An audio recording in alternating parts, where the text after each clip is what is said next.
Hey everyone, Caroline Tran here. So I wanted to edit one of my digital photos for you so you can see how I get my digital photos to blend with my film photos. So this was an image shot on my 5D Mark III with a 50mm lens. You can see at f2.0. I usually go for 1.6, 2.0. I went for 2.0 in this one because I wanted it a little bit sharp. If I am going for like the more 2.0 look from a contacts, I'll shoot at 1.6. And this one I was going more for like a 2.8 look. So that's why I went to 2.0. So the first step in getting it to look like a contact 6:5 image is cropping it. So from here, we're going to choose the 4:3 crop.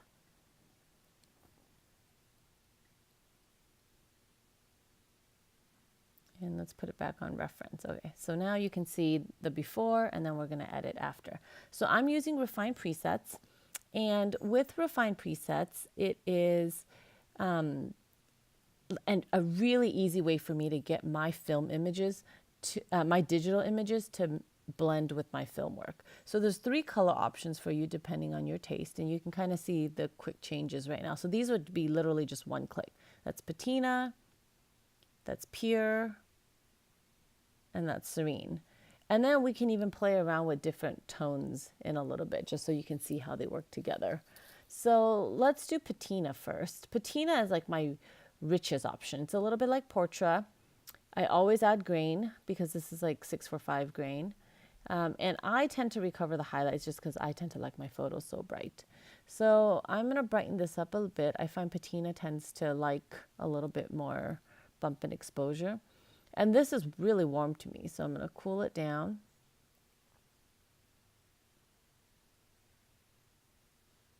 And I think something like that looks really gorgeous.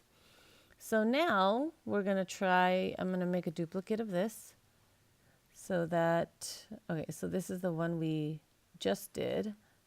So now this one is a new copy. We're going to try pure instead. And let me just make sure oh, I see. Okay, so they're up here. Okay, so this is where, this is pure now. So pure is like really clean. I use this for my commercial work. Grain, recover highlights, and I think that looks really pretty as is. Yeah, I don't really see a need to do anything more to it. So now let's try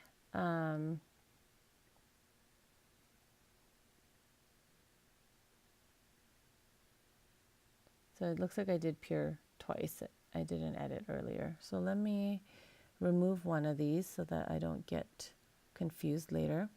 Okay, so let's go back to our reference photo. Okay, this is our reference photo. Let's make another duplicate. So now that's the one with pure. Okay, so this is another raw file. So let's go with serene. Serene is a little bit cooler grain. If you're shooting like in tungsten light especially, I think serene is a really good option.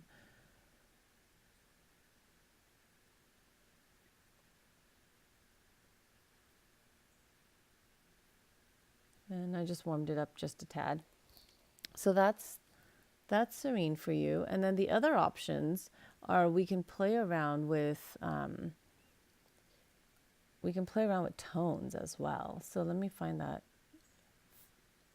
Okay, this is the raw file. So let's add, okay, I'm going to create 2 of them right now. So we're back to our raw image again. So one combination that's really pretty is pure.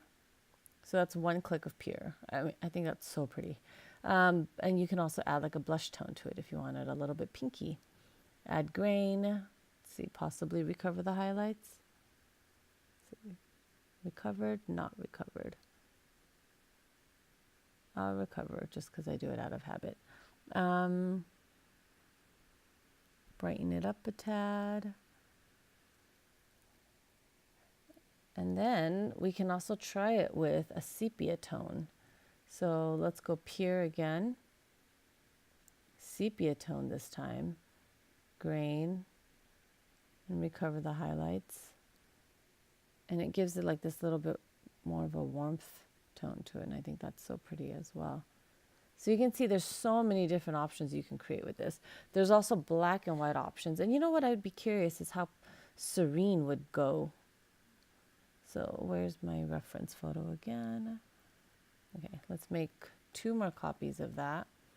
Let's try serene with some of the tones this time. So this is serene, which in general is a little bit on the cool side. So grain, highlight, recover. And so now let's see how it would look with a blush tone on it. And brighten that up. And then this one, let's do serene again with a sepia tone on it. Grain, highlight, recover.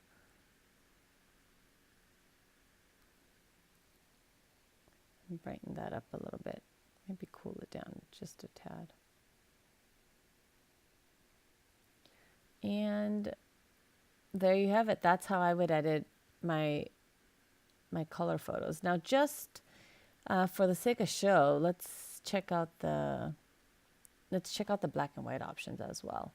So I'll make 2 more copies here.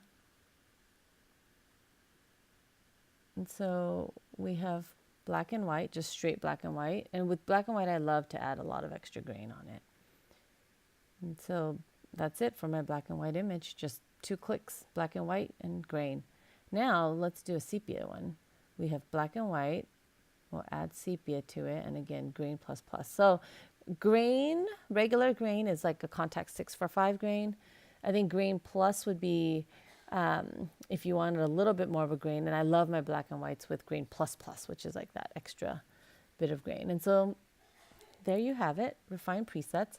Now, I think one that would be fun to do is actually trying to match the film image. And like I said, I don't do this to my actual work because I feel like it's kind of a unnecessary, it's like over editing at that point, you know, where no one else is going to notice the difference. And so for practical purposes, I don't think it matters to do this. However, I do think it's fun to see, and I do think it's important that you can do it well enough that you're able to process your digital images without having to reference your film images all the time. Because I think always having to pull up a film image to edit your digital images just takes a long time. And so I'm curious how well I did just editing without a reference. So this was my first edit with patina. This is with pure. This was with serene. This was with pure plus blush. That's pretty close. This is pure plus sepia. And again, these ones, I wasn't actually trying to match my film. I was just trying to show you the different options that you can get. This was serene with blush. And this was serene with sepia. So you can see there's like so many different looks that we created with just this one preset. So where is my... Okay, here we go. So this time, let's actually try to match it for fun and see if we can get there. So I'm going to go with pure. And let's go grain. Recover the highlights. Let's try, I wonder, maybe with the blush tone.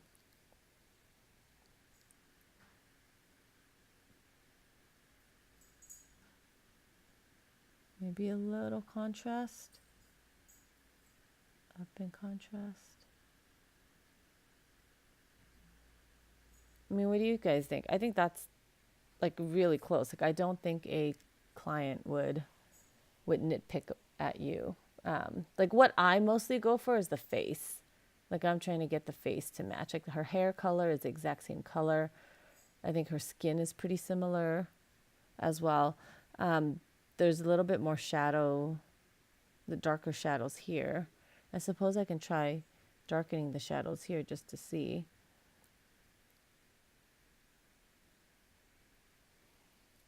I tend to prefer lightening my shadows, but there you have it. I think that looks really pretty, and that's a really pretty edit, and I don't think anyone would complain to you that they're too different, that your images don't match each other.